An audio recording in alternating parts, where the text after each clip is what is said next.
Good morning, student. Today we are studying chapter number 5 in your geography book, and chapter name is Major Domains of the Earth. Today our topic is hydrosphere. In my previous lecture, हमने हमारे previous lecture में हमने किसके बारे में पढ़ा था? Continents के बारे में पढ़ा था। लिथोस्फीयर के अंदर हमने लिथोस्फीयर पढ़ा था और उसके अंदर कॉन्टिनेंट के बारे में पढ़ा था। इस लेक्चर में हम हाइड्रोस्फीयर पढ़ेंगे। Clear student? हाइड्रोस्फीयर मीन्स जितनी भी वाटर बॉडीज हैं वो सब इस किस में इंक्लूड होती हैं? हाइड्रोस्फीयर में। तो अर्थ को सबसे पहले तो हम स्टडी करते हैं हमारे अर्थ को क्या कहते हैं? हम ब्लू प्लैनेट कहते हैं। क्यों ब्लू प्लैनेट कहते हैं? क्योंकि इसमें 71% वाटर है ना। लैंड पोर्शन बहुत कम है और वाटर पोर्शन बहुत ज़्यादा है। तो ऊपर से जब हम देखते हैं अर्थ को तो ब्लू कलर की दिखाई देती है, तो इसके कारण अर्थ को ब्लू प्लैनेट भी कहा जाता है। अब जब वाटर 71% है तो हम कई बार बोलते हैं ना सेव वाटर। क्यों कहते हैं? अगर 71% वाटर है तो पहले इसको जानते हैं कि क्यों कहते हैं। देखिए, जो हमारा 71% वाटर है उसका 97% ओशियन वाटर है। ठीक है, ओशन में महासागरों में मिलने वाला वाटर है। अब ये वाटर कैसा होगा? सॉल्टी होगा। इसे हम क्या पीने लायक रहेगा ये, या हमारे यूज में ले सकते हैं?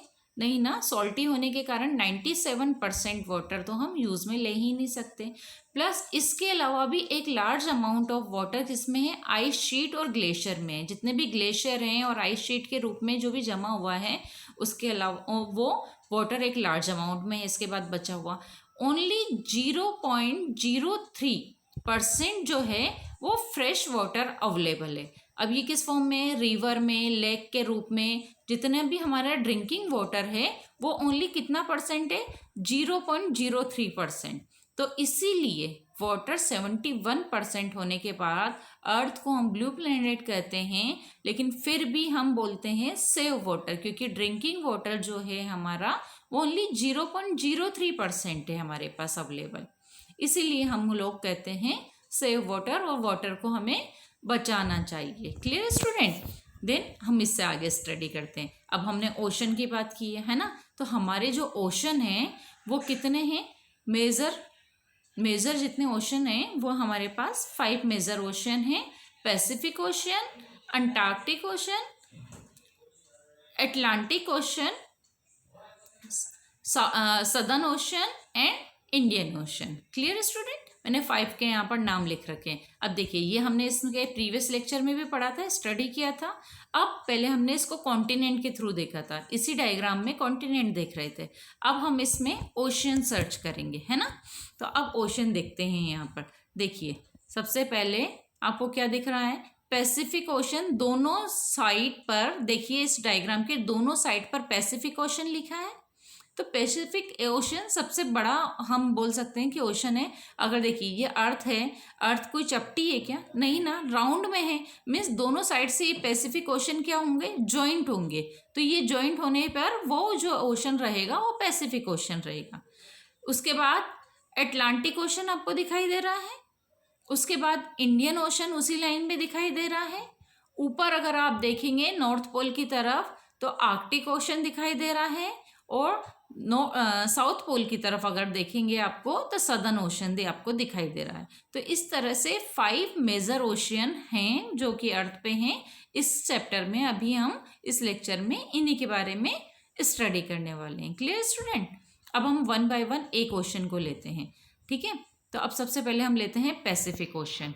ठीक है, तो पैसिफिक ओशन सबसे पहले तो ये लार्जेस्ट ओशन है। लार्जेस्ट ओशन मैंने आपको डायग्राम के थ्रू भी बताया था कि जब हम इस डायग्राम को देखिए, इस डायग्राम को अगर हम राउंड कर लें, चिपका दें, है ना।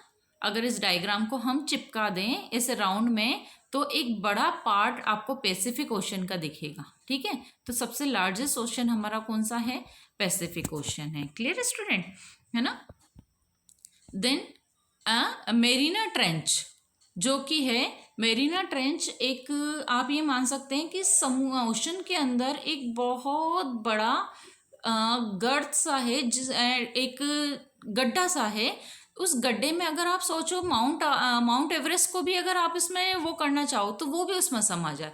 तो सबसे ज़्यादा गड्ढा सा जो है मेरीना ट्रेंच है वो इसी ओशन में है। अब ये ओशन कौन सा शेप में है? सर्कुलर शेप में है। और कहाँ कहाँ है? एशिया, ऑस्ट्रेलिया, नॉर्थ और साउथ अमेरिका पे आसपास ये ओशन होता है। क्लियर है स्टूडेंट? देन अब हम लेते हैं Atlantic ocean. Atlantic second largest ocean है हमारा, ठीक है। कोस्टल लाइन हाईली इंडेंटेड है। अब ये देखिए, समुद्र की अगर हम सी बीच के आसपास की बात करें तो हमारे दिमाग में क्या आता है? समुद्र की सतह के आसपास किनारे हमारे कैसे होंगे? प्लेन होंगे, है ना। लेकिन जो अटलांटिक ओशन है इसके किनारे देखिए इस तरह से हैं, जैसे मैंने डायग्राम बना रखा है। मीन्स प्लेन नहीं है ना, इंडेंटेड है। इंडेंटेड मतलब टीथ जैसे स्ट्रक्चर है, किनारे आपस में जैसे फिंगर नहीं होती उस तरह से फिंगर है ना। तो इस तरह से फिंगर रुबा बने हुए हैं। अब ये क्या है? अगर हम देखें तो प्लेन हमें सरफेस अच्छी लगती है ना, ये तो लेकिन इस तरह के शेप के हैं। इस तरह के शेप होने के कारण क्या है, ये हमें हेल्प करते हैं। कैसे हेल्प करते हैं? कि जैसे हमको शिप को, जहाँ ओशन में क्या चलते हैं? शिप चलते हैं ना बहुत बड़े बड़े, तो शिप को पार्क करना है तो एक हमने देखा और वहां पर शिप को पार्क कर दिया। दूसरा, फिर हमें बनाना ही नहीं पड़ा, हमें पोर्ट नहीं बनाने पड़ते। इस तरह के होने के कारण हमें पोर्ट वाले बनाने की फैसिलिटी में कम इन्वेस्ट करना पड़ता है। ये ऑलरेडी इस तरह से बने हुए हैं जो कि अब हमें शिप पार्क करने में हेल्प करते हैं। तो इस तरह की जो स्ट्रक्चर होती है इसे हम इंडेंटेड कहते हैं, ठीक है। तो जो इसकी कोस्टल लाइन है मतलब किनारे होते हैं वो इस तरह के शेप के हैं, ठीक है। आइडियल फॉर नेचुरल हार्बर, जितने भी नेचुरल वो है, मतलब ये नेचुरली बना हुआ है, हमें कोई बनाना नहीं पड़ा। तो यहाँ आते हैं और शिप पार्क हो जाते हैं। और जितना भी ये एरिया है अटलांटिक ओशन का है, ये सबसे ज़्यादा बिजिएस्ट ओशन है। यहाँ पर शिप बहुत चलते रहते हैं, सबसे ज़्यादा इसी ओशन में शिप चलते हैं। तो ये सबसे ज़्यादा बिजिएस्ट ओशन कहलाता है। क्लियर है स्टूडेंट? दोनों आपको समझ, आई थिंक दोनों समझ में आ गए होंगे। अब हम थर्ड नंबर का ओशन लेते हैं, ठीक है। तो थर्ड नंबर है हमारा इंडियन ओशन। देखिए, सबसे फर्स्ट ऐसा ओशन है, अभी तक आपने जितने भी नाम पढ़े हैं किसी कंट्री के नेम पर है नहीं, सिर्फ हमारा इंडियन ओशन ही ऐसा है जो कि हमारे इंडिया कंट्री के नाम पर पढ़ा है। तो we should proud on it. अच्छा लगता है ना, हमारी कंट्री के नाम पर किसी ओशन का नाम रखा गया है। और तो 5 इतने मेजर ओशन है, इनमें से कोई ओशन ऐसा नहीं है जो किसी कंट्री के नाम पर हो, लेकिन इंडियन ओशन का नाम हमारी कंट्री के नाम पर है। क्यों? Only ocean named after a country, है ना। ओनली एक ही ऐसा ओशन है जो कि एक कंट्री के नाम पर है। अब ये किस शेप का होता है? ट्राइंगुलर शेप का होता है, ठीक है। मीन्स ये देखिए इंडियन ओशन, आपको इंडियन ओशन दिखाई दे रहा है। ये यहाँ से इंडिया के यहाँ से ट्राइंगुलर होता हुआ ये अफ्रीका और ऑस्ट्रेलिया इस तरह से ट्राइंगुलर शेप में बना हुआ है, ठीक है। तो सबसे ज़्यादा पार्ट इंडिया ही से ही कनेक्टेड है। देखिए इंडिया का जितना भी साउथ वाला पार्ट है पूरा वो इंडियन ओशन के उधर ही आता है। तो ये ट्राइंगुलर शेप का है, ठीक है। देन फोर्थ है हमारा सदर्न ओशन। तो encircle the Antarctica and extend to 60 degree south latitude. अब ये क्या है? अंटार्कटिका। देखिए सबसे पहले तो अंटार्कटिका का है, अंटार्कटिका आपको दिखाई दे रहा है वाइट कलर का, डायग्राम में दिखाई दे रहा है ना अंटार्कटिका। तो अंटार्कटिका को कवर करते हुए जो ओशन फैला हुआ है वो हमारा सदर्न ओशियन कहलाता है। और ये हमने ये ओशन कहाँ तक फैला हुआ है?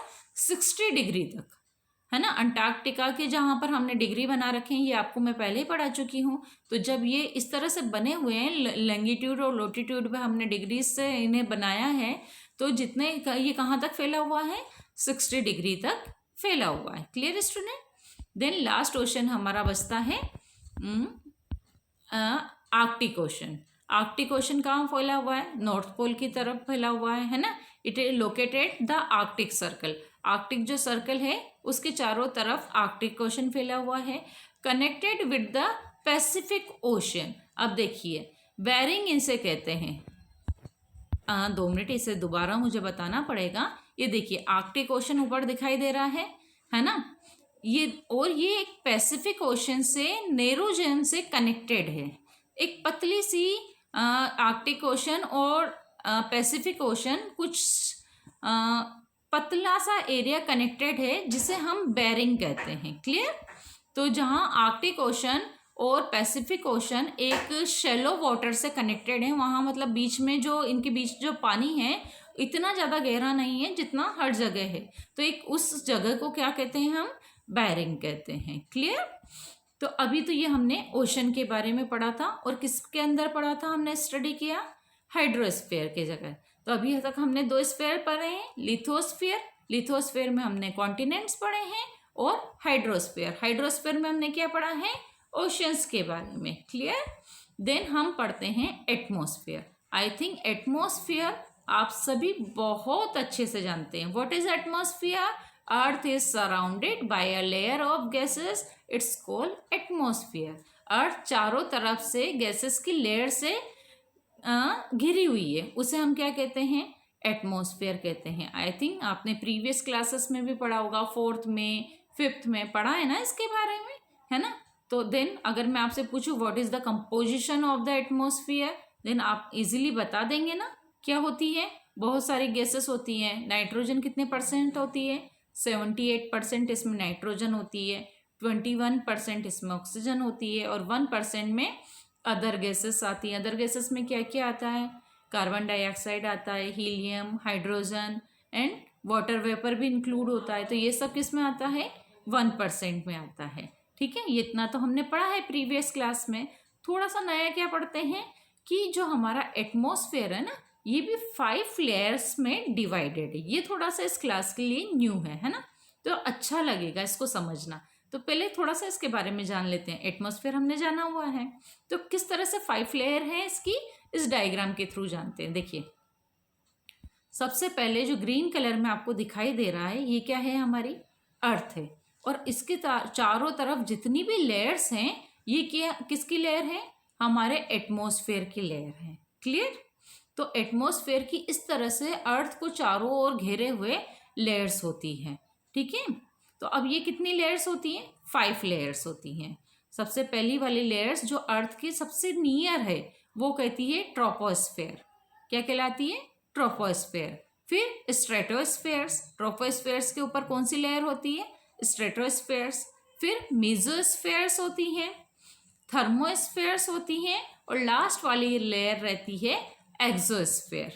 जब आप 7th क्लास में आएंगे ना, तो इन एक एक लेयर की हम डिटेल में स्टडी करेंगे। अभी आपकी क्लास के अकॉर्डिंग बस आप इतना जान लीजिए कि जो हमारी अर्थ के चारों ओर घेरे हुए जो लेयर होती है ना, वो भी कई पार्ट में 5 पार्ट्स में डिवाइड हैं, जिनको कि ट्रोपोस्फेयर, स्ट्रेटोस्फेयर, मेसोस्फेयर, थर्मोस्फेयर और एक्सोस्फेयर्स कहते हैं। क्लियर? तो हमारी अर्थ चारों ओर से गैसेस की लेयर से घिरी हुई है, और ये गैसेस की लेयर 5 सेक्शंस में डिवाइड है। ठीक है, तो एटमॉस्फेयर के हमने अंदर कुछ इंटरेस्टिंग सा पढ़ा ना, अच्छा लगा? देन बायोस्फेयर, लास्ट बचा था हमारा बायोस्फेयर। बायोस्फेयर दोबारा मैं रिकॉल करना चाहती हूँ, किसे कहते हैं बायोस्फेयर?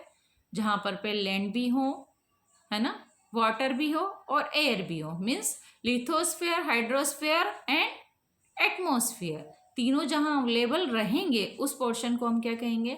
बायोस्फेयर कहते हैं। और इसी के कारण क्या होती है? लाइफ पॉसिबल होती है अर्थ पर।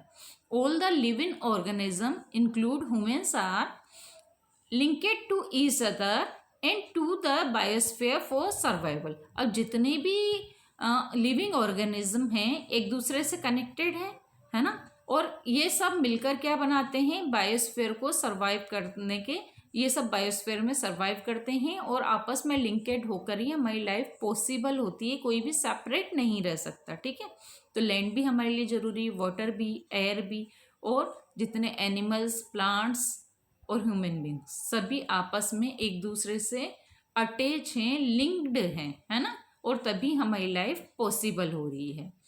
तो biosphere is the most important part for our life. Clear student, है ना? तो अब इस लेसन में हमने क्या पढ़ा? लिथोस्फीयर, हाइड्रोस्फीयर, एटमॉस्फेयर और बायोस्फीयर। इनके इन चारों को इंक्लूड करके हमने पढ़ा कि अर्थ किस तरह से बटी हुई है और हमारी लाइफ किस तरह से अर्थ पर पॉसिबल है। इनसे आगे हम और डिटेल में नेक्स्ट चैप्टर में स्टडी करेंगे। क्लियर? तब तक के लिए have a nice day. Goodbye student.